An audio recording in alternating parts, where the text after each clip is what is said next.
ایک ایک کر کے 7 نوجوان اکٹھے ہو گئے اور ان کے فوراً بعد ہی موچی آ گیا۔ اس نے بوری اٹھا رکھی تھی جس میں پرانے جوتے اور اوزار تھے۔ اس نے بوری پھینکی اور کمر سیدھی کی۔ وہ ہنس پڑا۔ وہ جب سیدھا کھڑا ہوا تو کوئی کہہ نہیں سکتا تھا کہ یہ موچی ہے جو دنیا کی گہما گہمی سے رشتہ توڑے ہوئے ہے۔ راستے میں بیٹھا جوتے مرمت کرتا رہتا ہے۔ اس وقت جب وہ امام کے گھر میں تھا اور دروازہ بند ہو چکا تھا، موچی نہیں برجیز تھا۔ علی بن سفیان کے محکمہ جاسوسی کے ایک خفیہ تجربے کار اور نہایت عقل مند جاسوس، اس نے امام سے کہا، یہ لڑکے آج ہی ان لڑکیوں کو صلیبیوں کی قید سے آزاد کرانے پر تلے ہوئے ہیں۔ اس کام میں صرف پکڑے جانے یا ناکامی کا ہی خطرہ نہیں بلکہ یقینی موت کا خطرہ ہے۔ ایک نوجوان نے کہا، ہم یہ خطرہ قبول کرتے ہیں محترم برجیز، آپ اس فن کے استاد ہیں، ہماری رہنمائی کرے۔ برجیز نے کہا، اگر عقل کی بات سنو تو میں ایک مشورہ دینا چاہتا ہوں۔ صلیبیوں کے پاس بہت سی مسلمان لڑکیاں ہیں، ان میں بعض کو انہوں نے بچپن میں قافلوں اور گھروں سے اغوا کیا تھا اور انہیں تعلیم و تربیت دے کر ہمارے خلاف جاسوسی اور ہماری کردار کشی کے لیے استعمال کر رہے ہیں۔ تم لوگ ایک ایک لڑکی کو تو آزاد نہیں کرا سکتے۔ اگر تم سب میرے فن سے فائدہ اٹھانا چاہتے ہو تو میں کہوں گا کہ 2 لڑکیوں کی خاطر تم جیسے 8 نوجوان قربان کر دینا عقل مندی نہیں، بردباری اور تحمل ضروری ہے۔ عثمان صارم نے بھڑک کر کہا، میں تحمل کو کس طرح قبول کر سکتا ہوں؟ برجیز نے کہا، میری طرح؟ کیا میں پیشی کا موچی ہوں؟ میں جب مصر میں ہوتا ہوں تو میری سواری کے لیے عربی گھوڑا تیاری رہتا ہے اور میرے گھر میں 2 ملازم ہیں، مگر یہاں 3 مہینوں سے راستے میں بیٹھا لوگوں کے غلیظ جوتے مرمت کرتا رہتا ہوں۔ میں تمہیں 2 لڑکیوں کی آزادی کے لیے پورے کرک اور اس کے آگے کے بہت سے وسیع علاقوں کو آزاد کرانے کے لیے زندہ رکھنا چاہتا ہوں۔ برداشت کرو، انتظار کرو۔ عثمان صارم اور اس کے ساتھوں دوست برداشت کی حدوں سے نکل چکے تھے۔ ان کی باتوں سے پتہ چلتا تھا کہ ان میں انتظار کی بھی ہمت نہیں رہی۔ وہ کسی کی رہنمائی کے بغیر ہی اس جگہ پر حملہ کرنے کو تیار تھے جہاں توقع تھی کہ لڑکیاں ہوں گی۔ انہوں نے امام کی بھی باتیں سننے سے انکار کر دیا۔ آخر برجیز نے اسے بتایا کہ اس کے 2 جاسوس اس جگہ معمولی ملازم ہیں جہاں صلیبی حکمراں رات کو اکٹھے ہوتے اور شراب پیتے ہیں۔ یہ دونوں جاسوس عیسائیوں کے بھیس میں شوبک کی فتح کے بعد وہاں سے بھاگنے والے عیسائیوں کے ساتھ آئے تھے۔ انہیں یہاں نوکری مل گئی تھی اور وہ کامیاب جاسوسی کر رہے تھے۔ تم سب نے وہ عمارت دیکھی ہے جہاں وہ صلیبی حکمراں جو ہماری فوج کے خلاف لڑنے کے لیے برطانیہ، اٹلی، جرمنی وغیرہ سے آئے ہوئے رہتے ہیں۔ اس عمارت میں ایک بڑا کمرہ ہے جہاں وہ شام کے بعد اکٹھے ہوتے، شراب پیتے اور ناچتے ہیں۔ ان کی تفریح کے لیے لڑکیاں موجود ہوتی ہیں۔ وہ آدھی رات تک وہاں ادھم مچاتے رہتے ہیں۔ تم نے دیکھا ہے کہ وہ جگہ ذرا زیادہ بلندی پر ہے جہاں سے پورا شہر نظر آتا ہے۔ وہاں فوج کا پہرا بھی ہوتا ہے۔ اس عمارت تک پہنچنا ممکن نہیں۔ کوئی عام آدمی بلکہ کوئی خاص شہری بھی اس عمارت کے قریب نہیں جا سکتا۔ یہ معلوم کر سکتا ہوں کہ وہ 2 لڑکیاں کہاں ہوں گی، مگر ان تک رسائی کا طریقہ صرف یہ ہے کہ ہماری فوج باہر سے ابھی حملہ کر دے۔ اس صورت میں تمام حکمران اور فوجی حکام اس عمارت سے چلے جائیں گے اور حملہ روکنے میں لگ جائیں گے، مگر آج رات حملہ نہیں ہو سکتا۔ یہ بھی نہیں کہا جا سکتا کہ صلاح الدین ایوبی کب حملہ کریں گے۔ امام نے برجیز سے وضاحت چاہی۔ دوسرے لفظوں میں ضرورت یہ ہے کہ اس عمارت میں جتنے لوگ ہیں وہ وہاں سے چلے جائے اور لڑکیاں وہیں رہ جائے۔ اس صورت میں آپ ہی کہنا چاہتے ہیں کہ ہمارے بچے اس عمارت میں داخل ہو کر لڑکیوں کو اٹھا لے۔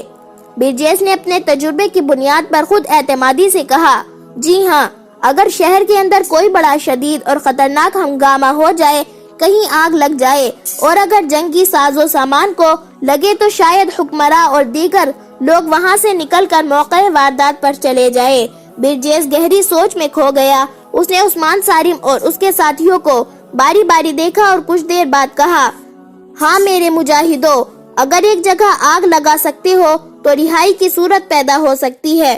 عثمان صارم نے بے صبر ہو کر پوچھا، جلدی بتاؤ محترم، کہاں آگ لگانی ہے؟ کہو تو سارے شہر کو آگ لگا دے۔ برجیز نے کہا، تم سب نے وہ جگہ دیکھی ہے جہاں صلیبیوں کی فوج کے گھوڑے بندھے رہتے ہیں؟